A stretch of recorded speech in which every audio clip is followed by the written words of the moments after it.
Well, as oil engages and disengages on very worrisome headlines, a major rift is turning the Persian Gulf into a tinderbox. Kuwait is recalling its ambassador from Iran, making it the latest Sunni ally of Saudi to cut or downgrade ties with Iran. Now, this move is in response to the attacks by protesters on Saudi embassies in Iran, including they set one of those embassies on fire.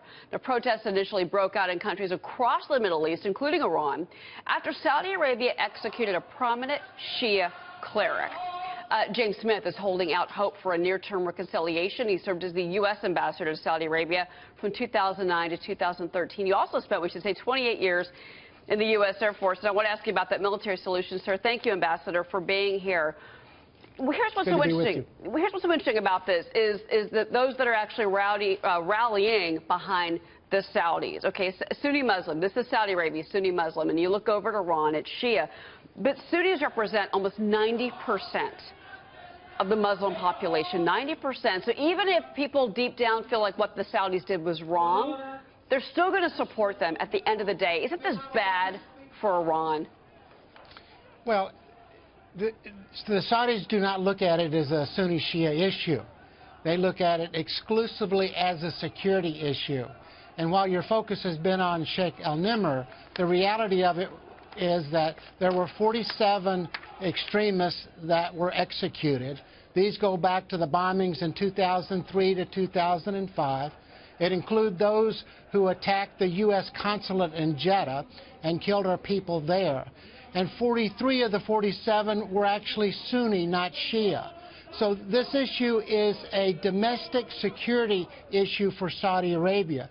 It only is a sectarian issue for Iran, which is trying to make it into a Sunni-Shia fight. Well, but does this justify? I mean, even the U.S., Britain, United Nations came out and showed that they were not happy with what the Saudis did. That we as a nation, we don't do this here in the United States. We don't just, and they say he got a fair trial. You could argue maybe he did not, but you know that's got to hurt our relationship with the Saudis, and also the fact that the way that they kind of went about this, it was a very unexpected move.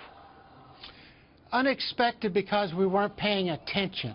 But if you go back to 1980, after the takeover of the Holy Mosque in Mecca by Juhayman and his followers, when they captured Juhayman and his followers, they also tried them, sentenced a number of them to execution, and then carried out the executions in different cities around the country in the spring of 1980 to send a signal that this was not going to be tolerated.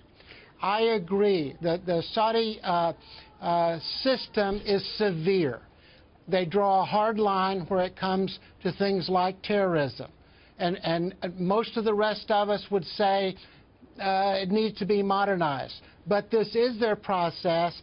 And in fact, even Sheikh Nimr faced 3 different trials with a total of 11 judges. Okay. So it's really unfair to say that he didn't get a fair trial according to their standards. Okay, to their standards. Certainly that's different from American standards of justice. Really quick, I want to ask you about oil.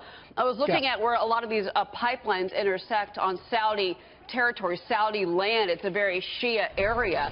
You've got 12 pipelines that basically are intersecting. This is a very dense network of oil.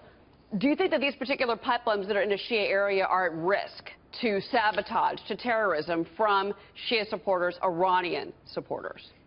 It's possible, but there's a lot of security devoted to the protection of the pipelines.